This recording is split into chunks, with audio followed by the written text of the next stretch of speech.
Assalamualaikum warahmatullahi wabarakatuh. Nama saya Gusti Sandika Pratama dari kelas B dengan NPM 33362200010. Pada video kali ini saya akan mereview materi K3 dari pertemuan awal hingga pertemuan terakhir. K3 atau Keselamatan dan Kesehatan Kerja adalah suatu program yang dirancang untuk meminimalkan resiko cedera dan kecelakaan kerja serta meningkatkan kesehatan karyawan di tempat kerja. Tujuan dari K3 adalah untuk menciptakan lingkungan kerja yang aman dan sehat bagi semua karyawan. Hal ini mencakup pengenalan risiko, pencegahan cedera dan penyakit, pengawasan dan pemantauan lingkungan kerja, serta pengembangan program pelatihan dan kesadaran karyawan. Selanjutnya yaitu fasilitas dan prosedur darurat pada proyek konstruksi. Fasilitas dan prosedur darurat pada proyek konstruksi sangat penting untuk mengatasi situasi darurat yang mungkin terjadi selama proyek berlangsung. Berikut adalah beberapa fasilitas dan prosedur darurat yang perlu dipertimbangkan pada proyek konstruksi. Yang pertama yaitu pemadam kebakaran.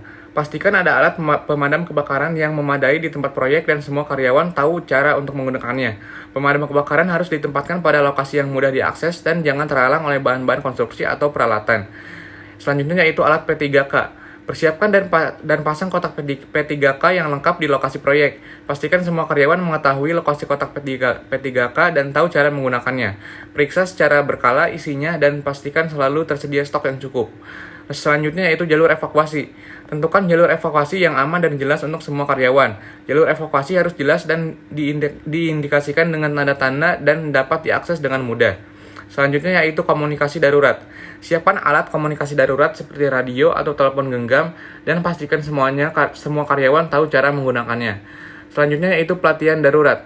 Lakukan pelatihan darurat dan simulasi yang melibatkan semua karyawan sehingga mereka tahu cara menghadapi situasi darurat yang mungkin terjadi pada proyek. Selanjutnya prosedur darurat tertulis. Buat prosedur darurat tertulis yang mencakup semua fasilitas dan prosedur darurat yang ada dan pastikan semua karyawan memahami dan mengetahui prosedur tersebut. Dengan mempersiapkan fasilitas dan prosedur darurat yang memadai, dapat membantu meminimalkan resiko kecelakaan dan memastikan keselamatan karyawan pada proyek konstruksi. Selanjutnya yaitu pedoman praktek K3L pada lokasi pekerjaan konstruksi. Pedoman praktek K3L atau Keselamatan, Kesehatan, dan Lingkungan pada lokasi pekerjaan konstruksi dirancang untuk memastikan keselamatan dan kesehatan pekerja serta lingkungan kerja yang aman dan sehat. Berikut adalah beberapa poin yang perlu diperhatikan dalam pedoman praktek K3L pada lokasi pekerjaan konstruksi. Yang pertama yaitu identifikasi resiko. Lakukan identifikasi resiko di lokasi proyek termasuk resiko keselamatan, kesehatan, dan lingkungan. Identifikasi resiko harus dilakukan secara terus-menerus selama proyek berlangsung. Selanjutnya yaitu penilaian resiko. Lakukan penilaian resiko untuk menentukan tingkat resiko dari setiap situasi dan tindakan yang diperlukan untuk mengurangi resiko. Selanjutnya yaitu pelatihan dan kesadaran. Lakukan pelatihan dan kesadaran tentang K3L pada semua karyawan, termasuk pekerja, pengawas, manajemen. Pelatihan ini mencakup pengetahuan tentang resiko, tindakan pencegahan, dan tindakan darurat. Selanjutnya yaitu peralatan pelindungan diri atau APD. Pastikan semua karyawan memiliki akses ke APD yang sesuai dan tahu cara menggunakannya. APD harus dipilih berdasarkan resiko dan harus dilakukan pemeliharaan yang teratur. Selanjutnya yaitu penanganan limbah. Pastikan limbah konstruksi dan bahan berbahaya dipisahkan dan dibuang dengan aman dan sesuai dengan aturan dan peraturan yang berlaku. Selanjutnya yaitu pengawasan. Lakukan pengawasan dan pemeriksaan rutin di lokasi pekerjaan konstruksi untuk memastikan semua tindakan pencegahan dan pengendalian risiko telah diterapkan dengan benar. Selanjutnya yaitu penanggulangan kecelakaan. Siapkan prosedur darurat dan rencana tindakan dalam penanganan kecelakaan dan insiden yang terjadi pada lokasi proyek. Yang terakhir yaitu evaluasi kinerja K3L. Lakukan evaluasi kinerja K3L secara berkala untuk memastikan bahwa semua tindakan pencegahan dan pengendalian risiko telah diterapkan dan efektif. Selanjutnya yaitu pedoman praktek K3L pada pekerjaan bangunan gedung. Pedoman praktek K3L atau Keselamatan, Kesehatan, dan Lingkungan pada pekerjaan bangunan gedung sangat penting untuk memastikan keselamatan dan kesehatan pekerja serta pengunjung. Pekerjaan gedung meliputi diantaranya adalah pekerjaan tanah, pekerjaan sumuran, pemancangan, pekerjaan struktur, pekerjaan pembesian, pekerjaan beton, pekerjaan shortcut, dan pekerjaan struktur baja. Berikut adalah beberapa poin yang perlu diperhatikan dalam pedoman praktek K3L pada pekerjaan gedung. Yang pertama itu perencanaan K3L. Perencanaan K3L harus dilakukan sejak tahap perancangan proyek hingga tahap konstruksi. Ini termasuk identifikasi resiko dan penilaian resiko untuk menentukan tindakan pencegahan yang diperlukan. Selanjutnya yaitu penggunaan alat pelindung diri atau APD. Semua pekerja di lokasi konstruksi harus dilengkapi dengan APD yang sesuai seperti helm, sepatu keselamatan, sarung tangan, dan kacamata keselamatan. Selanjutnya yaitu penanganan bahan kimia. Pastikan bahan kimia yang digunakan dalam konstruksi seperti cat, perekat, dan pembersih disimpan dengan aman dan dibuang dengan benar. Selanjutnya yaitu pengawasan. Pengawasan dan pemeriksaan rutin di lokasi konstruksi harus dilakukan untuk memastikan semua tindakan pencegahan dan pengendalian risiko telah diterapkan dengan benar. Selanjutnya yaitu pelatihan. Pelatihan K3L harus diberikan pada semua pekerja, termasuk pelatihan tentang penggunaan APD, pengendalian risiko, dan tingkat darurat dalam keadaan darurat. Selanjutnya yaitu tanda peringatan. Tanda peringatan yang jelas dan mudah dilihat harus ditempatkan di seluruh lokasi konstruksi untuk memperingatkan pekerja tentang bahaya tertentu seperti zona bekerja dan berbahaya dan zona jatuh. Selanjutnya yaitu keselamatan listrik. Pekerja harus dilindungi dari bahaya listrik dengan memastikan semua sumber listrik di lokasi konstruksi aman dan teratur, dan memasang pengaman listrik seperti breaker dan GFCI. Selanjutnya itu pengaturan lalu lintas. Jalur pejalan kaki dan kendaraan harus terpisah dan terorganisir dengan baik, dan pekerja harus dilindungi dari risiko kecelakaan lalu lintas. Selanjutnya yaitu tindakan darurat. Proses evakuasi, pemadaman kebakaran, dan pertolongan pertama harus dipersiapkan dan dilatih dengan baik. Dengan menerapkan K3L pada pekerjaan bangunan gedung dapat memastikan keselamatan dan kesehatan pekerja serta mencegah insiden atau kecelakaan yang dapat membahayakan nyawa pekerja dan merusak reputasi proyek.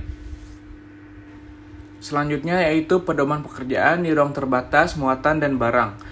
Pekerjaan di ruang terbatas, muatan, dan barang melibatkan risiko dan bahaya yang besar bagi pekerja. Oleh karena itu, perlu adanya perencanaan, persiapan, dan tindakan pencegahan yang tepat untuk memastikan keselamatan dan kesehatan pekerja selama pekerjaan dilakukan. Berikut ini adalah beberapa poin yang perlu diperhatikan dalam menjaga K3L pada pekerjaan di ruang terbatas, muatan, dan barang.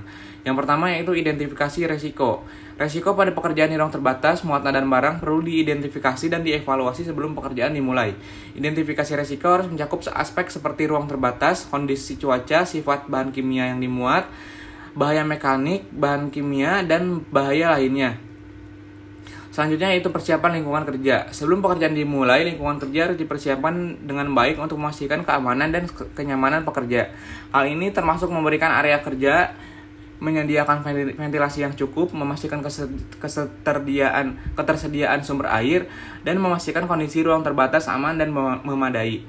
Selanjutnya yaitu penggunaan alat pelindung diri atau APD. Pekerja yang terlibat dalam pekerjaan di ruang terbatas, muatan, dan barang harus dilengkapi dengan alat pelindung diri atau APD yang sesuai, seperti helm, sepatu keselamatan, sarung tangan keselamatan, masker, dan kacamata keselamatan. Selanjutnya yaitu penanganan bahan kimia. Bahan kimia yang digunakan dalam pekerjaan harus ditangani dengan hati-hati dan sesuai dengan prosedur yang benar untuk mencegah bahaya kimia dan bahaya kesehatan. Selanjutnya itu tindakan darurat. Perlu disiapkan prosedur tindakan darurat yang jelas dalam hal ini terjadi kecelakaan atau insiden selama pekerjaan di ruang terbatas, muatan, dan barang. Hal ini termasuk prosedur evakuasi, prosedur pertolongan pertama, dan prosedur pemadaman kebakaran. Selanjutnya yaitu pelatihan. Semua pekerja yang terlibat dalam pekerjaan di ruang terbatas, muatan, dan barang harus diberi pelatihan K3L yang memadai dan terus-menerus untuk memastikan mereka memahami dan menerapkan prosedur keselamatan dengan benar. Selanjutnya yaitu pengawasan. Pengawasan dan pemeriksaan rutin harus dilakukan di lokasi kerja untuk memastikan semua tindakan pencegahan dan pengendalian risiko telah diterapkan dengan benar. Materi berikutnya yaitu pedoman praktek K3L pada konstruksi pranca atau scaffolding. Berikut ini adalah beberapa pedoman praktek K3L atau kesehatan dan keselamatan kerja lingkungan pada konstruksi pranca atau scaffolding. Yang pertama yaitu identifikasi bahaya dan penilaian risiko. Setiap pekerjaan pada konstruksi pranca atau scaffolding harus dimulai dengan identifikasi bahaya dan penilaian risiko.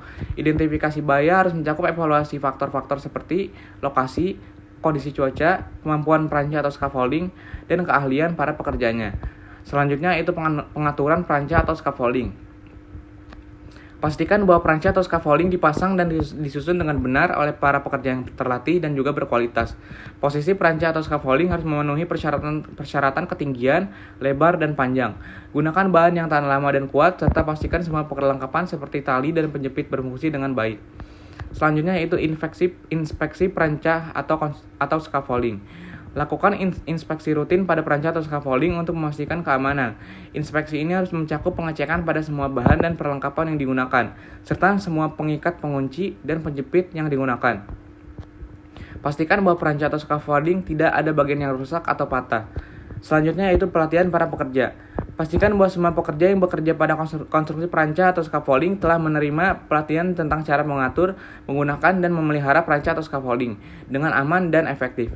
Pekerja harus juga dilengkapi dengan peralatan pelindung diri yang sesuai dan harus dilatih dalam penggunaannya. Selanjutnya itu pemeliharaan dan perbaikan. Pastikan bahwa peranca atau scaffolding dipelihara dan diperbaiki secara teratur oleh orang yang terlatih dan juga berkualitas. Pastikan bahwa semua bagian yang rusak atau patah diganti segera. Selanjutnya yaitu evaluasi. Lakukan evaluasi berkala untuk memastikan bahwa praktik K3L yang tepat sedang dilakukan pada konstruksi peranca atau scaffolding. Lakukan peninjauan kembali jika terjadi kecelakaan atau insiden terkait peranca atau scaffolding. Dengan mematuhi pedoman praktek K3L pada konstruksi peranca dan scaffolding dapat meminimalkan risiko kecelakaan kerja dan memberikan lingkungan kerja yang aman bagi semua pekerja yang terlibat. Kesimpulannya adalah keselamatan dan kesehatan kerja atau K3 sangat penting dan harus diterapkan di semua sektor, termasuk konstruksi dan pekerjaan di ruang terbatas, muatan, dan barang. Pada proyek konstruksi perlu adanya fasilitas dan prosedur darurat yang siap digunakan dalam keadaan darurat serta pengawasan dan pelatihan yang terus-menerus untuk memastikan kepatuhan dan keselamatan pekerja. Pada pekerjaan bangunan gedung, perlu adanya panduan praktik K3L yang terus-menerus diperbarui, termasuk identifikasi resiko, persiapan lingkungan kerja, penggunaan alat pelindung diri, dan juga pengawasan. Pedoman praktek K3L pada konstruksi peranca atau scaffolding meliputi identifikasi bahaya dan penilaian resiko, pengaturan peranca scaffolding, inspeksi rutin peranca atau scaffolding, pelatihan kerja, pemeliharaan dan perbaikan scaffolding, serta evakuasi berkala. Dengan mematuhi pedoman praktek ini, resiko kecelakaan kerja dapat diminimalkan dan lingkungan kerja yang aman dapat tercipta bagi semua pekerja yang terlibat. Pekerjaan di ruang terbatas, muatan dan barang memerlukan identifikasi resiko, persiapan lingkungan kerja, penggunaan alat pelindung diri, penanganan bahan kimia, tindakan darurat, pelatihan, dan juga pengawasan yang terus-menerus. Dalam semua situasi tersebut, penting untuk selalu memprioritaskan keselamatan dan kesehatan para pekerja, serta menerapkan tindakan pencegahan dan pengendalian risiko yang tepat untuk memastikan keselamatan dan kesehatan para pekerja. Cukup sekian dan terima kasih. Assalamualaikum warahmatullahi wabarakatuh.